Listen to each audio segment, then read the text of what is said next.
തന്നത് റിട്ടേൺ ചോദിച്ചതല്ല, എന്നോട് ഇങ്ങോട്ട് കടം ചോദിക്കുകയാണ്. അതിൻ്റെ ആദ്യത്തെ വോയിസ് വിടാൻ പറയുമല്ലോ, ആ വോയിസ് എന്തായാലും വിടാത്ത. അങ്ങനെ എന്തെല്ലാം ഉണ്ടാക്കാം. ഞാനങ്ങനെ കൊടുക്കാണ്ടെങ്കിൽ പുറത്ത് പറയല്ലോ വേണ്ടത്, എന്നോട് നേരിട്ടല്ലേ പറയണ്ടേ. നിങ്ങൾക്കിപ്പോൾ എന്തായാലും ഇപ്പം എത്ര പ്രശ്നം? എന്നോട് പറയേണ്ടത് നേരെ പറയാൻ പറയും, അതല്ലേ ചെയ്യണ്ടേ. അക്ബർ ആയാലും ആരായാലും എത്ര കാലമായി എന്നോട് നേരിട്ട് പറയില്ലല്ലോ നിങ്ങൾ തരാണ്ട്. അത് പറയാതെ പിന്നെ പുറത്തു പോയി പറഞ്ഞിട്ട് കാര്യമുണ്ടോ? ആരായാലും നേരിട്ട് പറയാം. അപ്പം ഞാൻ പറഞ്ഞു കൊടുക്കുക എന്താ അതിൻ്റെ അവസ്ഥ. ഒരാളെക്കുറിച്ച് എന്തൊക്കെ നുണുണ്ടാക്കാം, കള്ളത്തരം പറയണ്ടാകും. ഞാൻ അറിയണ ഒരു ജ്വല്ലറിയിൽ മൂപ്പര് ഒരു 4000 ചില്ലാനം ഉറുപ്പ്യ കൊടുക്കാണ്ട്, അതും വർഷങ്ങളായി ഇതുവരെ കൊടുത്തിട്ടില്ല. ആ നേതാക്കന്മാരിൽ തന്നെ ഉണ്ട്. അതിനിപ്പം ഇങ്ങനെ ഓല കാര്യം വേറെ ആളോട് പറഞ്ഞതിൻ്റെ ആവശ്യമില്ല. അത് ഞാനും അയാളും തമ്മിലുള്ള വ്യക്തിപരമായൊരു കാര്യമാണ്. അതിൽ അയാൾക്ക് തരാൻ കഴിഞ്ഞിട്ടുണ്ടാവില്ല, അപ്പോൾ തന്നിട്ടില്ല, ഇന്നും തന്നിട്ടില്ല. അത് ഞാൻ പുറത്ത് പറയേണ്ട കാര്യമില്ല, അത് വ്യക്തിപരമാണ്. അദ്ദേഹത്തിന് കഴിയാത്തത് കൊണ്ട് തരുന്നില്ല എന്ന് ഞാൻ മനസ്സിലാക്കും, അത്രേൻ്റെ ആവശ്യമുള്ളൂ. അതിൻ്റെ അപ്പുറത്തേക്കൊരു അത് ഒരു ആദർശ വിഷയമായി എടുത്ത് അതിനായത്തും ഹദീസ് ഓതുന്ന സന്ദർഭമൊന്നുമില്ല.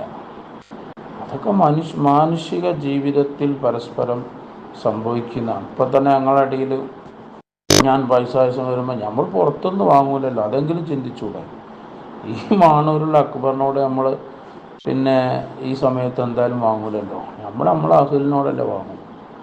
ചിലപ്പോൾ നമ്മൾ നേരത്തെ കൊടുക്കും, ചിലപ്പോൾ കൊടുക്കാൻ കഴിയില്ല, ഒരാഴ്ച കഴിഞ്ഞ് കൊടുക്കും. ഇതൊക്കെ ഇപ്പോൾ ഇതിൽ പറയുന്നത് എന്തിനാ? അതൊക്കെ ആദർശപരമായി കുടുങ്ങുമ്പോൾ പല കള്ളത്തരങ്ങളും ഉണ്ടാകും. ഈ ജ്വല്ലറിക്ക് എന്താ എൻ്റെ നമ്പർ അറിയില്ലേ? ഞാനിവിടെ ജീവിച്ചിരിക്കുന്ന ആളല്ലേ, എന്താ എന്നോട് ചോദിക്കാത്തത്? എന്ത് പൊട്ടത്തര അവരീ പറയണം. അങ്ങനെ വല്ലതുകൊണ്ട് എന്നോടല്ല ചോദിക്കണ്ടേ, പൊതുവാ പറയണ്ടേ. നമ്മൾ ചർച്ച ചെയ്യുന്നത് എപ്പോഴും ആദർശമായിരിക്കണം. ഇസ്തിഗാസ, തവസ്സുൽ, അതേപോലെ നൂറാനിയത്ത്, ഇങ്ങനെ തുടങ്ങിയ എത്രയോ വിഷയങ്ങളില്ലേ നമുക്ക് ചർച്ച ചെയ്യാം.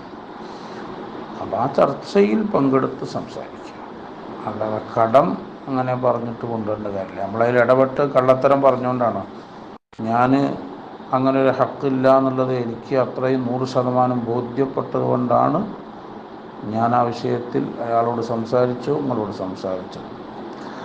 ഇതിലൊക്കെ സാക്ഷിയാണ്. നമുക്കതിൽ അയാൾക്ക് ഹക്കുണ്ടെങ്കിൽ കൊടുക്കണം. നിങ്ങളെക്കാട്ടും പോലെ എനിക്കുണ്ടാവുമല്ലോ, പക്ഷെ അങ്ങനെ ഒരു ഹക്കില്ല.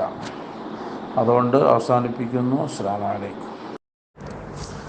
ഞാൻ ഉഷാദിനോടെ ചോദിക്കുന്ന ആളുകൾ കൊണ്ട് വ്യക്തമായിട്ടൊരു വോയിസ് കൊണ്ട് വിടാൻ പറഞ്ഞോടെ. മാണൂരുള്ള ആ വ്യക്തിക്ക്, അക്ബർ മാണൂർ എന്ന് പറയുന്ന വ്യക്തിക്ക് ഞാൻ 5 പൈസ ഞാൻ കൊടുക്കാനില്ല, അദ്ദേഹവുമായിട്ട് ഒരു സാമ്പത്തിക ഇടപാടും ഞാനില്ല എന്ന് പടച്ച റബ്ബിനെ സാക്ഷി നിർത്തിയെന്ന് പറഞ്ഞിട്ട് പറയാൻ പറഞ്ഞോടി. ബാക്കി അപ്പോൾ നോക്കാം. അത് എന്നോട് കടം ചോദിച്ചൊക്കെയാണ്, ഞാൻ ഇങ്ങോട്ടാക്കിയിട്ടാണ് ഭർത്താവ് ഇനി വേണ്ട. അവനോട് പറഞ്ഞു, അക്ബർ മാണു എന്ന് പറഞ്ഞ വ്യക്തിയുമായിട്ട് ഞാൻ 5 പൈസ ഞാൻ ഇടപാടില്ല, സാമ്പത്തിക ഇടപാടൊന്നും ഞാൻ അദ്ദേഹവുമായിട്ടില്ല, വ്യക്തിബന്ധം മാത്രമേ ഉള്ളൂ. അതുകൊണ്ട് ആ വ്യക്തിബന്ധം വെച്ച് അദ്ദേഹം എന്നോട് ഇങ്ങോട്ട് കടം ചോദിച്ചതാണ്, ഞാൻ അദ്ദേഹത്തിന് കാശൊന്നും കൊടുക്കാനില്ല എന്ന് പടച്ച റബ്ബിനെ മുൻനിർത്തിയിട്ട് അവനോട് പറയാൻ പറയും. അല്ലാതെ അതാണ് എന്നോട് കടം ചോദിച്ച് അങ്ങോട്ട് നമ്മൾ കൊടുക്കാനുള്ളത് ഒരു വായന വർത്താനം നിർത്തിയാണ്ട് മര്യാദക്ക് വർത്താനം പറയാൻ പറഞ്ഞോടി. അപ്പോൾ നമുക്ക് ബാക്കി നോക്കാം. അപ്പോൾ അതൊന്നും ഒരിക്കലും നമ്മൾ വ്യക്തമാക്കില്ല, നമ്മൾ പറയില്ല, നമുക്കത് പറയേണ്ട ആവശ്യമില്ല. അതേ സമയത്ത് ഇപ്പോൾ ഒരാളൊരു തട്ടിപ്പ് നടത്തി ഒരില്ലാത്ത വിഷയത്തിൽ പിന്നെ പൈസ ഷെയർ വാങ്ങി അത് പൊട്ടി അങ്ങനെയൊക്കെ വരികയാണെങ്കിൽ തന്നെയും സാമ്പത്തിക ശുദ്ധിയില്ല എന്നുള്ളതിന് മാത്രമേ അത് ഉദ്ധരിക്കാൻ പറ്റൂ. ആദർശ വിഷയമല്ല. കടം വാങ്ങിയിട്ട് കൊടുക്കാൻ കഴിഞ്ഞില്ല എന്നുള്ളത് കൊണ്ട് സാമ്പത്തിക ശുദ്ധിയില്ല എന്ന് പറയാൻ പറ്റില്ല. അത് ഹദീസിലൊക്കെ വന്നതാണ്. എത്ര ഹദീസുണ്ട്. മുത്തു റസൂൽ സല്ലല്ലാഹു അലൈഹി വസല്ലം തങ്ങൾ തന്നെ കടം വാങ്ങിയിട്ട് കൊടുക്കാനുള്ള ആൾ വന്ന് ഒരു ദിവസം മൊത്തം അവിടെ തന്നെ ഞാൻ പൈസ കിട്ടാതെ പോകില്ലാതിരുന്ന സംഭവമൊക്കെ അല്ലേ.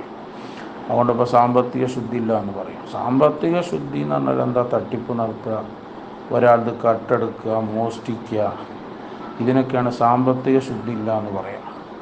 അല്ലാതെ ഒരാളുടെ അടുത്തുനിന്ന് കടം വാങ്ങണോ അല്ലെങ്കിൽ കടം കൊടുക്കണോ, അതൊന്നും സാമ്പത്തിക ശുദ്ധിയിൽ വരുന്നല്ല.